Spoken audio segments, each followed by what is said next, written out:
नमस्कार, एक बार फिर स्वागत है टुडेज के हमारे न्यूज़ कार्यक्रम में। और आज हम फिर से हाजिर हैं आज की बड़ी खबर के साथ। और आज की जो सबसे बड़ी खबर है वो ये कि ममता बनर्जी की महारैली जो हो रही है बंगाल में, वो शायद मोदी के लिए एक अच्छी खबर साबित हो सकती है। जी हाँ, ममता बनर्जी के कोलकाता में हो रही यूनाइटेड इंडिया रैली से राहुल गांधी और सोनिया गांधी के साथ मायावती ने भी दूरी बना ली है। सबकी अपनी अपनी उलझनें हैं और सियासी समीकरण भी।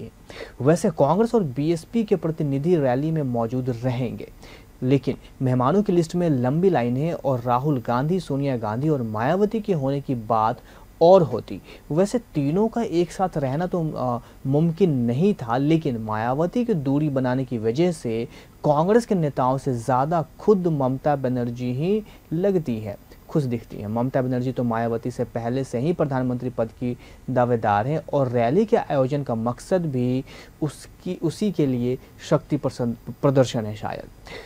बता दें कि राहुल सोनिया के बाद मायावती ने भी पल्ला झाड़ लिया है। जी हाँ, ममता बनर्जी की रैली में राहुल गांधी और सोनिया गांधी का प्रतिनिधित्व मल्लिकार्जुन खड़गे और अभिषेक मनु सिंह भी कर रहे हैं।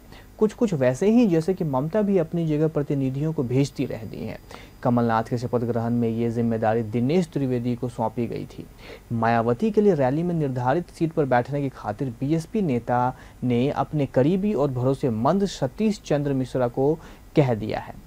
वहीं राहुल गांधी और सोनिया गांधी अगर ममता की रैली में मौजूद होते तो उस राजनीतिक जमघट को एकजुट विपक्ष के तौर पर देखा जा सकता था।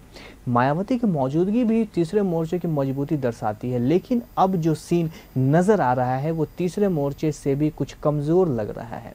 बता दें कि अखिलेश यादव की शिरकत की मंजूरी के बाद मायावती की भी हिस्सेदारी की संभावना लग रही थी।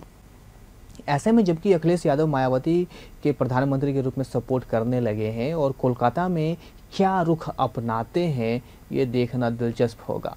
राहुल और सोनिया गांधी की वजह से तेलंगाना के मुख्यमंत्री के चंद्रशेखर राव भी रैली में शामिल नहीं हो रहे हैं। अब मायावती की तरह केसीआर के लिए भी विकल्प खुला है और देखते हैं कि आखिर तक क्या लाइन लेते हैं। बता दें कि कर्नाटक में ममता बनर्जी और मायावती के साथ साथ, लेकिन अब ये नज़ारा दुर्लभ है और ममता के मेहमान की बात कहीं ना कहीं ज़्यादा इम्पॉर्टेंट है। ममता बनर्जी की रैली में सिर्फ दो पार्टियां ऐसी हैं जिन्हें न्योता नहीं मिला है, सीपीएम और सीपीआई। वैसे दोनों में से किसी को ना तो उपेक्षा रही होगी और ना ही कोई दिलचस्पी। न्योता तो पश्चिम बंगाल कांग्रेस के नेताओं को भी नहीं मिला है। वहीं कांग्रेस राहुल गांधी और सोनिया गांधी के कार्यक्रम रद्द होने के पीछे स्थानीय नेताओं की सलाह बताई जा रही है। पश्चिम बंगाल कांग्रेस का मानना है कि आम चुनाव में पार्टी राहुल गांधी के नेतृत्व में अकेले दम पर चुनाव लड़ने के लायक हो चुकी है। वहीं रैली में शामिल हो रहे कुछ नेता ऐसे भी हैं जो विपक्षी खेमे में अपनी बातों को लेकर के चर्चित रहे हैं, जैसे एमके स्टालिन ने ही हाल ही में राहुल गांधी के प्रधानमंत्री पद की असली दावेदारी बता दिया था, जिसका काफ़ी विरोध भी हुआ था। रैली में बहुत बड़े मौजूदगी दर्ज कराने वाले नेताओं में अरविंद केजरीवाल भी होंगे। केजरीवाल के साथ ममता की ऐसी दोस्ती है कि वो कांग्रेस नेतृत्व से भी उलझ लेती हैं। खैर, फिलहाल तो कांग्रेस के साथ दिल्ली और पंजाब में सीटों पर समझौते को लेकर के भी हाँ भी ना भी का दौर चल रहा है। और कुछ दिन पहले ममता बनर्जी से कोलकाता जाकर के मिलने वाले फारूक अब्दुल्ला तो पहुंचेंगे ही। कर्नाटक के मुख्यमंत्री एचडी कुमारस्वामी भी घर में मचे बवाल के बावजूद वहां पहुंच रहे हैं और एहसान का बदला भी तो चुकाना पड़ता है। कर्नाटक में कुमारस्वामी के शपथ ग्रहण का ही एकमात्र मौका ऐसा रहा जब करीब पूरा विपक्ष एक साथ खड़ा नजर आया था, वरना कोलकाता रैली के लक्ष्मण की पटना रैली जैसी ही प्रतीत हो रही है। कर्नाटक विपक्षी जमावड़े जैसा नमूना न पहले दिखा न बाद में। बता दें कि विपक्षी खेमे के दो बड़े सूत्रधार और अपने अपने इलाके में सियासी दिग्गज एन चंद्रबाबू नायडू और शरद पवार भी रैली की शोभा बढ़ाने में कसर बाकी नहीं रखना चाहेंगे।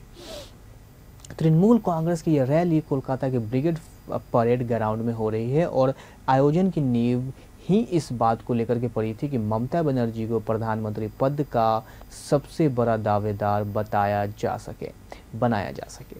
बीजेपी के खिलाफ जमावड़े से नतीजा क्या निकलेगा, ये सबसे बड़ा सवाल निकल करके आ रहा है सामने। बता दें कि 5 जनवरी को ममता बनर्जी का बर्थडे था और शुभकामना देते देते पश्चिम बंगाल बीजेपी अध्यक्ष दिलीप घोष ने एक ऐसी बात कह डाली जो बीजेपी में शायद ही किसी ने सोचा होगा। दिलीप घोष ने कहा कि हम चाहते हैं कि वो स्वस्थ रहें ताकि अच्छा काम कर सके। उनका सेहतमंद रहना ज़रूरी है, क्योंकि अगर किसी बंगाली के प्रधानमंत्री बनने की संभावनाएं हैं तो उसमें वही एक ऐसी नेता है या हो सकती हैं जिनके ऊपर डांट पड़ी। इसके बाद उनको डांट पड़ी अपनी बीजेपी से, और बाद में दिलीप घोष ने बताया कि वो मजाक कर रहे थे। संयोग कुछ ऐसा हो चला कि ममता बनर्जी की रैली बीजेपी की रैली से ठीक एक दिन पहले हो रही है, और बीजेपी की तैयारी तो ममता की रैली से पहले ही बिगुल बजाने की रही। लेकिन ममता सरकार की अनुमति नहीं मिलने से बीजेपी को रथ यात्रा कार्यक्रम रद्द करना पड़ा। फिर बीजेपी ने कोर्ट की शरण में जाना पड़ा, और अब तो कोर्ट ने बीजेपी को अनुमति भी दे दिया है, जिसमें शर्तें भी लागू हैं कुछ। अब तक के कार्यक्रम के मुताबिक बीजेपी अध्यक्ष अमित शाह 20 जनवरी को मालदा से रैली की शुरुआत करने वाले हैं, और अगले दिन 21 जनवरी को वीरभूम और 22 जनवरी को 24 को परगना में कार्यक्रम होना है, जिसके बाद नदिया में एक रैली भी होगी। और कार्यक्रम तो अमित शाह की ही तरह प्रधानमंत्री मोदी का भी है, लेकिन अभी तय नहीं हुआ है। मुश्किल ये भी है कि स्वाइन फ्लू होने के कारण से अमित शाह दिल्ली के एम्स में भर्ती है, और बीजेपी की ओर से बताया गया है कि उनकी सेहत में सुधार हो रहा है और जल्द ही डिस्चार्ज होने की उम्मीद भी है। अगस्त 2017 में लालू प्रसाद ने पटना में ऐसे ही रैली की थी, जिसका नाम दिया गया था भाजपा भगाओ देश बचाओ रैली। मायावती ने ममता बनर्जी की रैली का भी मकसद बिल्कुल वैसा ही कर दिया है, और लालू प्रसाद ने रैली की तैयारियां बड़े ही मुश्किलों भरे दौर में किया था। रैली पटना में होना था, और लालू प्रसाद को लगातार रांची में रह करके कोर्ट की तारीख पर मौजूद रहना होता था। फिलहाल तो लालू प्रसाद जेल में सजा काट रहे हैं, लेकिन आने वाले आम चुनाव को देखते हुए मुलाकातियों की लिस्ट काफ़ी लंबी बताई जा रही है।